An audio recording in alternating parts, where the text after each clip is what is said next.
من الشيطان الرجيم بسم الله الرحمن الرحيم ليس البر أن تولوا وجوهكم قبل المشرق والمغرب ولكن البر من آمن بالله واليوم الآخر والملائكة والكتاب والنبيين صدق اللہ العظیم۔ یہی آیت شریفہ پچھلے ہفتے میں بھی پڑھی گئی تھی۔ اس کے کچھ کلمات کی تفسیر ہوئی تھی۔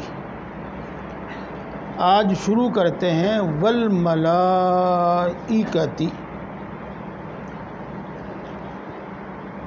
نیکی تو ان لوگوں کی نیکی ہے جو فرشتوں پر ایمان لائیں۔ عرض کیا گیا تھا کئی چیزیں ہیں جن پر ایمان لانا ضروری ہے۔ اللہ پر ایمان لانا، اللہ پر ایمان لانے کا مطلب بتایا تھا۔ والیوم الآخر، آخرت کے دن پر ایمان لانا، اس کا مطلب بھی پچھلے ہفتے بتلایا تھا۔ فرشتوں پر ایمان لانا، اس کا مطلب یہ ہے کہ اللہ تبارک و تعالی نے ایک مخلوق پیدا فرمائی ہے اور نور سے پیدا فرمائی ہے، نہ وہ مرد ہیں نہ وہ عورت ہیں۔ اللہ تبارک و تعالی کے حکم کی نافرمانی ہرگز نہیں کرتے۔ اللہ رب العزت جو کام ان کے سپرد فرماتے ہیں وہ اللہ کے حکم کے مطابق اس کو انجام دیتے ہیں۔ ان میں 4 فرشتے مشہور ہیں، ان میں سے حضرت جبریل علیہ السلام ہے۔ اللہ نے ان کے یہ کام سپرد کر رکھا ہے کہ جن لوگوں کو اللہ تبارک و تعالی اپنا نبی بناتا ہے، اور نبی کا بیان ابھی آگے آئے گا، تو حضرت جبریل علیہ السلام اللہ کا پیغام، اللہ کی بات ان لوگوں تک پہنچاتے ہیں۔ یہ بات تو آپ کو ابھی بتائی دی تھی کہ اللہ کے حکم کی خلاف ورزی نہیں کر سکتے وہ۔ تو اللہ کا پیغام جوں کا توں، کسی بھی رد و بدل کے بغیر، کسی بھی کمی زیادتی کے بغیر، جوں کا توں اللہ کا پیغام وہ نبی تک پہنچاتے ہیں۔ یہ بات تو یہیں تک ہوگی، اس سے آگے تفصیل تو اور بہت چلتی آگے پہنچے گی کہ حضرت میکائیل کے ذمہ کیا کام ہے، حضرت اسرافیل کے ذمہ کیا کام ہے، حضرت عزرائیل کے ذمہ کیا کام ہے، اور دوسرے فرشتوں کے دن میں کیا کام ہے، وہ تو لمبی بات ہو جاوے گی۔ حضرت جبریل کی ایک بات میں نے مثال کے طور پر آپ کو بتلا بھی دی، اور اس لیے بھی بتلا دی کہ جو شخص فرشتوں کا انکار کرے گا وہ مومن نہیں رہے گا۔ چنانچہ آپ کو کچھ یاد ہوگا اور بہت سے لوگوں کو پورا یاد ہوگا، قُلْ مَنْ كَانَ عَدُوًّا لِجِبْرِيلَ فَإِنَّهُ، یہاں بتلایا تھا میں نے کہ یہود نے حضور اکرم صلی اللہ علیہ وسلم سے پوچھا آپ کے پاس وحی کون لاتا ہے؟ وحی کا مطلب وہی ہے جو میں نے آپ کو ابھی بتایا، اللہ کا پیغام اس کے نبی کے پاس، رسول کے پاس لے کے آنا، یہ وحی ہے۔ وحی کون لاتا ہے؟ تو حضور اکرم صلی اللہ علیہ وسلم نے ارشاد فرمایا کہ جبریل، کہ جبریل کی وحی کو تو نہیں مانتے ہم، وہ تو ہمارا دشمن ہے، وہ تو ہمارے لیے سخت احکام لے کر آیا کرتا ہے۔ یہ ہے تو حضرت جبریل کا انکار کیا، حضرت جبریل سے دشمنی بتائی، اور حضرت جبریل کو غیر معتبر قرار دیا، بس یہی ان کے کفر کے واسطے کافی ہے۔ یہ اس واسطے حضرت جبریل علیہ السلام کی بات تو مثال کے طور پر بتائی گئی ہے، تو فرشتوں پر ایمان لانا ہو گئی ہے۔ اب آگے چلتے ہیں، والکتابی، اور اللہ تبارک و تعالیٰ کی بھیجی ہوئی کتابوں پر ایمان لانا۔ دیکھو میں نے کتاب تو بہت ساری ہیں، پتہ نہیں کتنی بک ہے دنیا میں، وہ مراد نہیں، بلکہ اللہ کی بھیجی ہوئی کتابوں پر ایمان لانا۔ اللہ تبارک و تعالیٰ نے چھوٹی بڑی بہت ساری کتابیں انبیاء کرام علیہ السلام پر نازل فرمائی، انسانوں کی ہدایت کے واسطے نازل فرمائی۔ ان میں سے بڑی بڑی مشہور 4 کتابیں ہیں۔ توریت جو حضرت موسیٰ علیہ السلام پر نازل ہوئی، زبور جو حضرت داؤد علیہ السلام پر نازل ہوئی، انجیل جو حضرت عیسیٰ علیہ السلام پر نازل ہوئی، اور قرآن پاک جو ہمارے نبی حضرت محمد مصطفیٰ صلی اللہ علیہ وسلم پر نازل ہوئی۔ ایک تو یہی ایمان لانا، ایمان لانے کا مطلب بھی یقین، اور کیسا یقین؟ جس میں شک و شبہ نہ ہو، بلکہ ایسا یقین کہ اگر کوئی اس میں شک و شبہ پیدا بھی کرنا چاہے تو نہ پیدا ہو۔ بات جب یہاں تک پہنچ گئی تو میں ذکر کر ہی دوں۔ ہماری مجلس کے ہی ایک شریک یہ کہہ رہے تھے کہ ایک صاحب نے یوں کہا کہ اللہ فرماتے ہیں ایاک نعبد و ایاک نستعین، اللہ کہہ رہا، یعنی الحمد شریف جو ہے قرآن پاک ہے نا، اور قرآن پاک اللہ کا کلام ہے، تو ایاک نعبد و ایاک نستعین یہ اللہ کا کلام ہے، اور اللہ یوں کہہ رہا کہ ہم تیری عبادت کرتے ہیں۔ تو اللہ کے علاوہ کوئی اور اللہ ہے جس کی عبادت اللہ کرتا ہے؟ کسی نے ان کو یہ کہا، دیکھو شک پیدا ہو گیا نہیں؟ ہاں ہو گیا۔ اور اگر وہ اس کو اپنے دل میں جگہ دے لے تو بس ایمان گیا۔ ہاں اگر وہ پہلے ہی نمبر پر دل میں خیال آتے ہی کہ اللہ کے رسول کی بات صحیح ہے اور یہ بات غلط ہے، یہ کہہ کے اس بات کو اپنے دل سے نکالتے ہیں، اور پھر عالم سے اس کی تحقیق کر لے کہ اس نے جو بات کہی ہے اس کا صحیح مطلب کیا ہے۔ یہ ہے تو کسی کے شک پیدا کرنے سے بھی شک نہ ہو، یہ ہے۔ اب جب یہ بات آ ہی گئی تو آپ کے دل میں بھی یہ سوال کھٹک گیا، تو آپ کے سامنے بھی اس کا جواب آنا چاہیے۔ ہاں تو دیکھو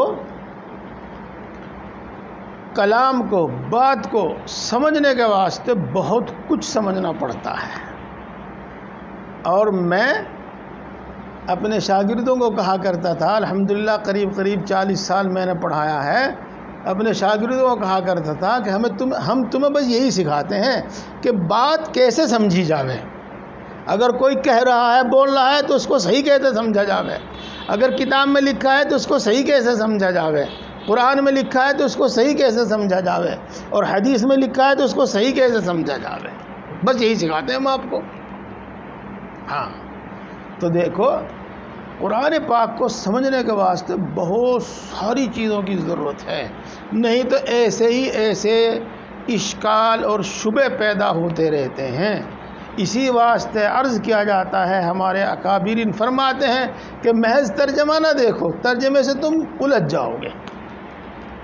قرآن پاک اگر تم عربی جانتے ہو تو عربی کا ترجمہ بھی نہ دیکھو، یعنی اس میں ترجمے میں غور کرو گے تم بغیر تفسیر کے، بغیر استاد کے، تو تم الجھ جاؤ گے۔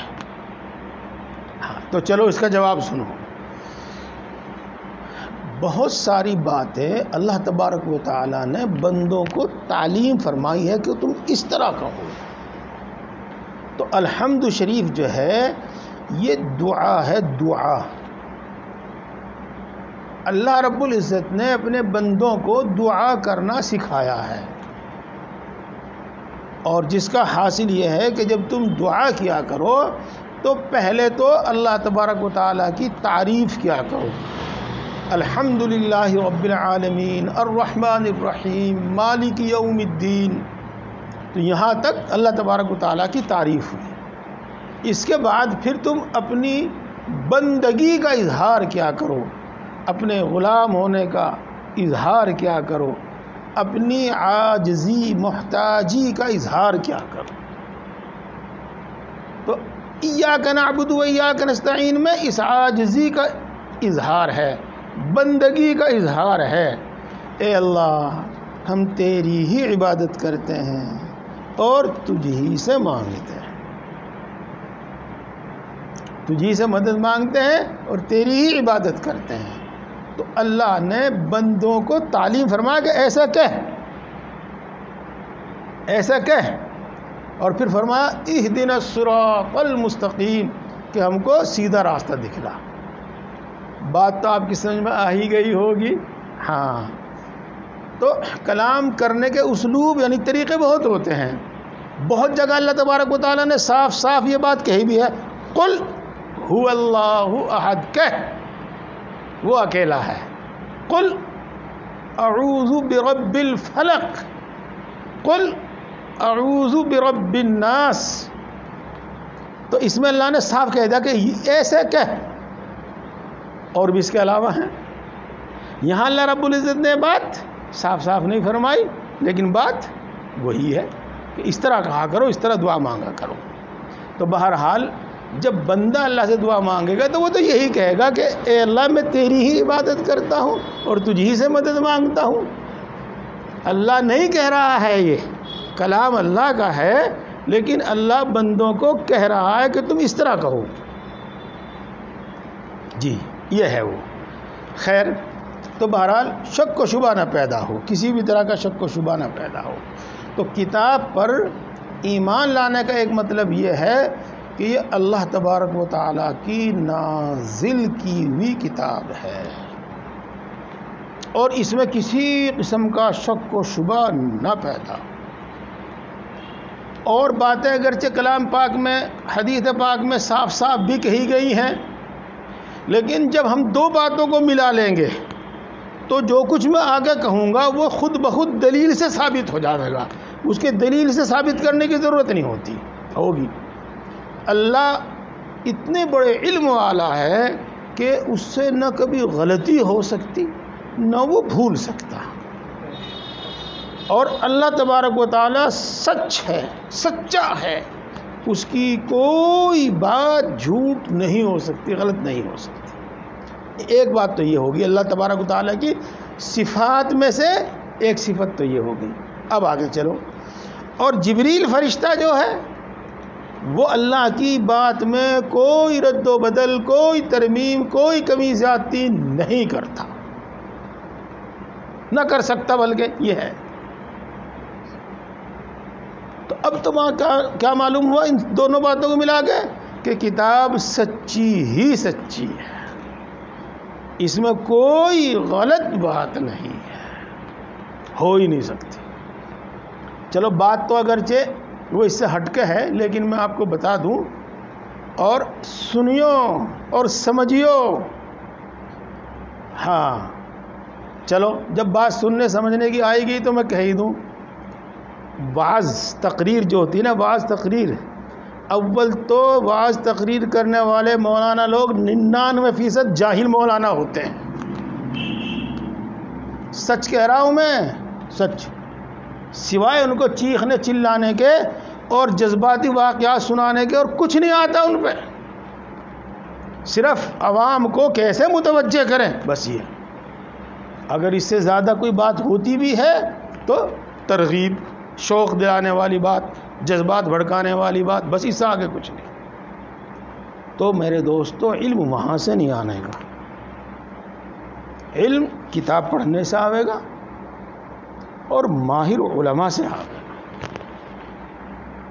ماہر علماء سے آئے گا۔ جیسے کہ آپ اس مجلس میں بیٹھے، یہ مجلس شوق دلانے والی، جذبات بھڑکانے والی نہیں ہے، یہ علم والی مجلس ہے، علم والی مجلس ہے۔ ہاں ہے، چلیے، تو سچی ہے کتاب، اس کا ہر حکم سچا ہے اور اس کا ہر حکم صحیح ہے، غلط ہو ہی نہیں سکتا۔ اور جو شخص صحیح حکم کو مانے، اللہ کے حکم کو مانے، وہ ناکام ہو ہی نہیں سکتا۔ اگر اللہ کی بات بتائی ہوئی بھی غلط اور اللہ کے حکم پر چل کر بھی آدمی ناکام ہو جائے تو کامیاب کہاں ہوگا؟ یہ ہے کتاب پر ایمان لانے کا مطلب. اور اس کے علاوہ اللہ نے بہت ساری باتیں بتا دی ہیں. یہ کتاب قرآن پاک کبھی کینسل نہیں ہوگی، منسوخ نہیں ہوگی.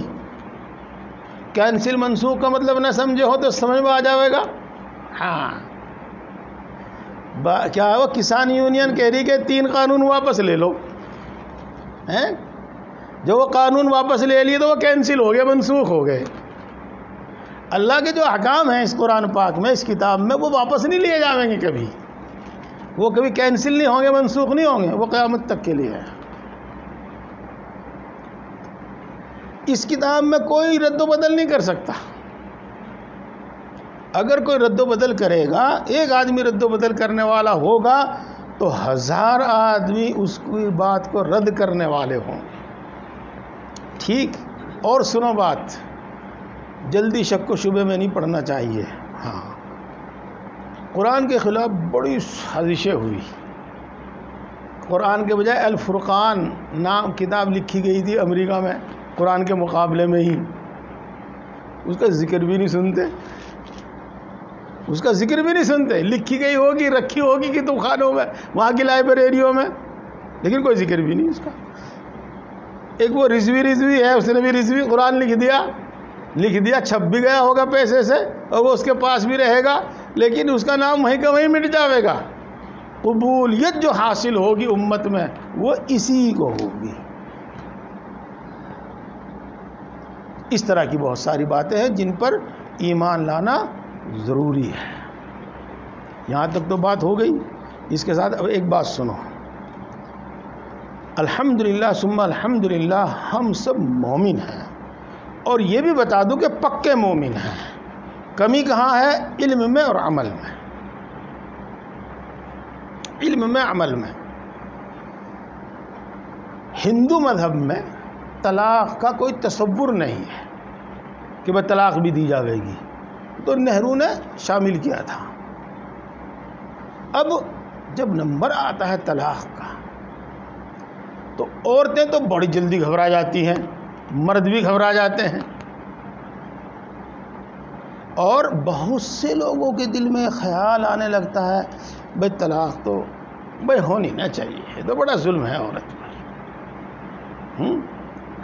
بعد کی بات تو اور ہے پھر بھی. تو کہ پہلی بات تو یہ ہوگی کہ جب طلاق کا حکم قرآن پاک میں موجود ہے تو ایک بندے مومن کے دل میں یہ کیوں آتا ہے خیال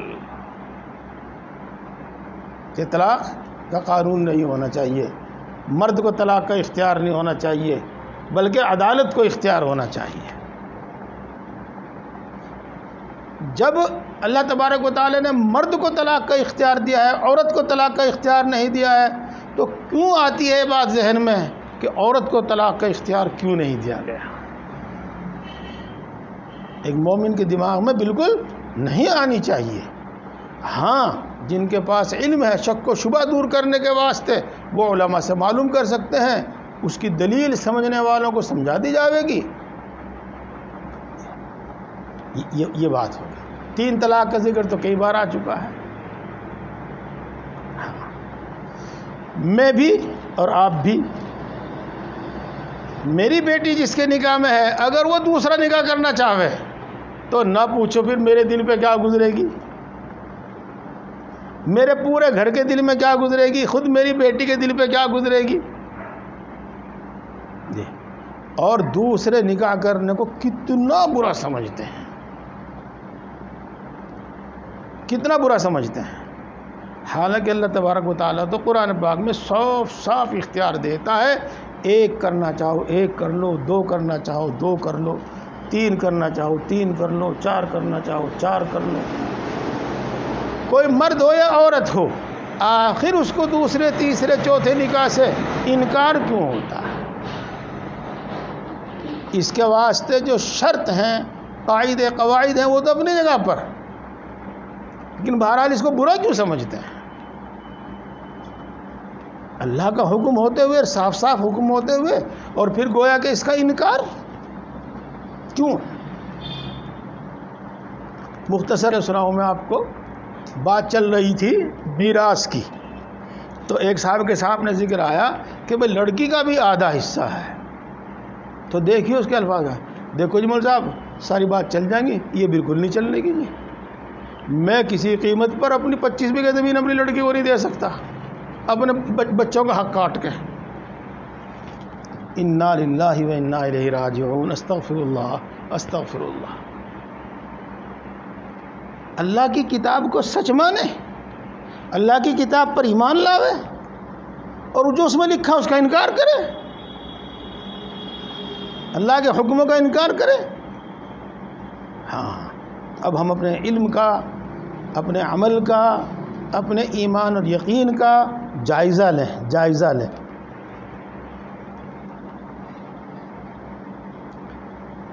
میرے شوہر جو بہت برا تھا، وہ تو میرے پہ بہت ظلم کیا کرتا تھا. میں تو اس کی عدت کرنے کی نہیں، میں تو اس کا سوگ منانے کی نہیں. وہ تو آج کا مرتا 10 دن پہلے مر جاتا، مجھے کوئی غم نہیں ہے. ہاں آپ یہ کہو گے آپ کو کیا پتہ ہے اسی باتوں کا.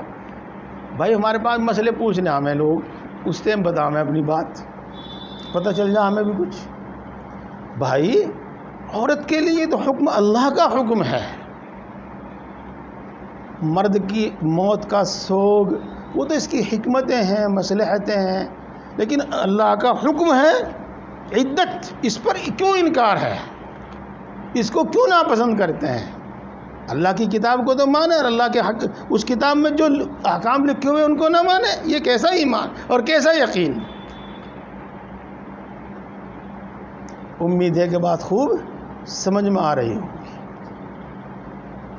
میرے دوست جماعت والے بھی بیٹھے ہیں یہاں سے، اور دوسرے بھی بیٹھے ہیں.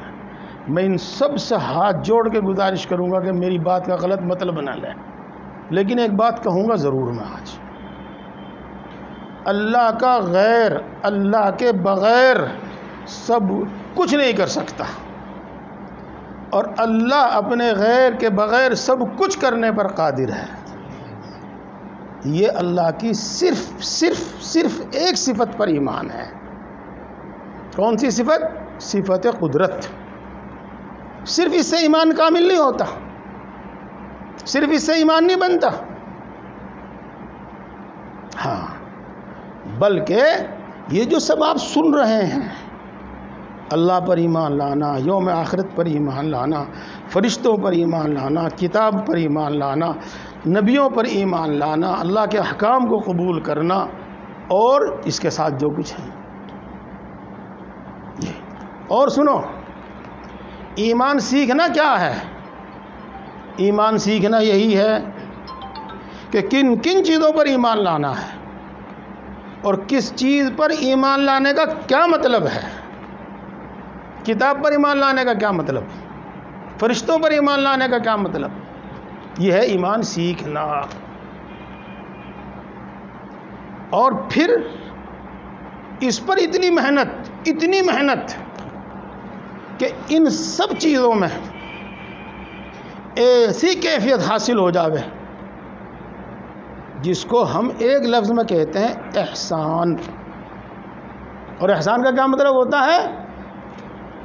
اللہ کی عبادت اس طرح کرنا جیسا کہ آپ خود اللہ کو دیکھ رہے ہیں.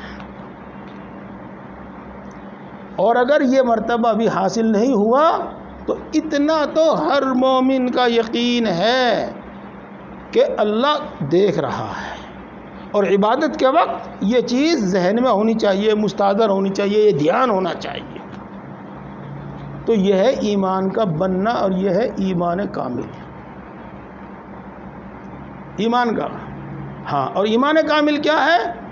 اللہ کے تمام حکموں کو مان کر پابندی سے ان پر عمل کرنا. اعمال سے ایمان بنتا ہے. یہ تو دیکھو ایمان سیکھنا، یہ سب بہت ساری باتیں آپ کے سامنے آ گئی. اور صرف والملائکۃ والکتاب یہ ہوا، لیکن میرا جی چاہتا ہے اگرچہ گھنٹی بول گئی کہ والنبیین بھی بتا دوں میں آپ کو. نبی ایک، اور نبیین یہ انبیاء، کئی نبی. جی ہاں، نبی کس کو کہتے ہیں؟ نبی اس انسان کو کہا جاتا ہے نبی جس کے پاس اللہ کا پیغام آتا ہے فرشتے کے ذریعے، فرشتے کے ذریعے یہ کہہ لیجیے۔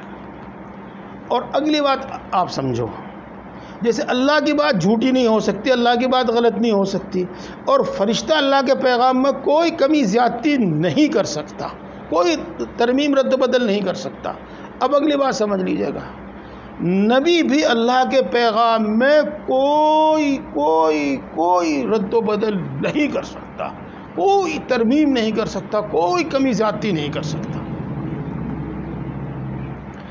لمبی بات کروں گا تو تفسیر کے بجائے تقریر ہو جاوے گی، بس ایک آیت سنا دیتا ہوں میں آپ کو۔ وَلَوْ تَقَبَّلَ عَلَيْنَا بَعْضَ الْأَقَاوِيلِ لَأَخَذْنَا مِنْهُ بِالْيَمِينِ ثُمَّ لَقَطَعْنَا مِنْهُ الْوَتِينَ فَمَا مِنْكُمْ مِنْ أَحَدٍ عَنْهُ حَاجِزِينَ۔ اس آیت کو پڑھتے ہوئے رونگٹے کھڑے ہو جاتے ہیں، دل ہل جاتا ہے۔ اللہ یوں ارشاد فرماتے ہیں، اگر اس شخص نے کوئی بات ہماری طرف غلط منسوب کر دی، جو بات ہم نے نہیں کہی اور ہماری طرف نسبت کر کے یوں کہہ دیا کہ یہ بات اللہ نے کہی ہے، وَلَوْ تَقَبَّلَ عَلَيْنَا بَعْضَ الْأَقَاوِيلِ لَأَخَذْنَا مِنْهُ بِالْيَمِينِ۔ اس کے دو ترجمے ہیں، ایک ترجمہ تو یہ ہے کہ ہم اس کو اپنے دائیں ہاتھ سے پکڑ لیں گے، اور دوسرا ترجمہ یہ ہے کہ ہم اس کو اپنی پوری طاقت کے ساتھ پکڑ لیں گے اور پھر اس کی شارگ کاٹ دیں گے۔ شارگ کہتے ہیں اس کو، خون کی جو رنگ ہوتی ہے۔ یہ تو نبی جو ہے نا، ہرگز اللہ کی طرف کوئی غلط بات منسوب نہیں کر سکتا، نہ اس بات میں کمی کر سکتا، نہ اس بات میں زیادتی کر سکتا۔ تو نبی جو کہے گا وہی کہے گا جو اللہ نے کہا ہے۔ وَمَا يَنطِقُ عَنِ الْهَوَىٰ إِنْ هُوَ إِلَّا وَحْيٌ يُوحَىٰ۔ وہ اپنی طرف سے کچھ نہیں بولتے، وہ وہی بولتے ہیں جو ہماری طرف سے ان کے پاس بھیجا جاتا ہے۔ چلو میں یہ سب کچھ سمجھانے کے یہ سمجھانا چاہ رہا تھا کہ نبی بھی غلط نہیں بول سکتا، جھوٹ نہیں بول سکتا، اللہ کی بات میں کمی زیادتی نہیں کر سکتا۔ تو جو بات کتاب کے متعلق ہے وہی نبی کے متعلق ہے۔ نبی کو ماننے کا مطلب یہ ہوا کہ اس کی ہر بات کو سچ ماننا ہے اور اس کی ہر بات صحیح ہے، اس کا کوئی حکم اس کی طرف سے دیا ہوا کوئی حکم غلط نہیں، اس کی کوئی بات غلط نہیں۔ یہ ہے۔ اچھا، یہاں پر بھی پھر وہی سوال ہے، نبی سے محبت کے بڑے بڑے دعوے ہیں، اور بڑی محبت، لڑنے بھڑنے مرنے مارنے کو تیار ہے، لیکن نبی کی ماننے کو کتنے تیار ہیں؟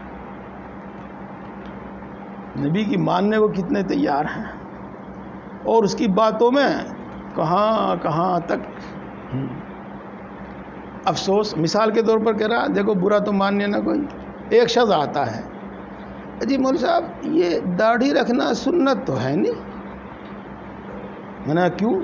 اب اس زمانے میں تو بلیڈ کینچی کچھ تھا نہیں، اس واسطے نہیں کاٹتے تھے، اس واسطے وہ بڑھ جاویں تھی۔ اب تو سب کچھ موجود ہے، اس لیے کاٹ لیں تو کیا حرج ہے۔ میں نے کہا بھائی تمہیں کس نے کہہ دیا کہ اس زمانے میں کینچی اور بلیڈ نہیں تھے؟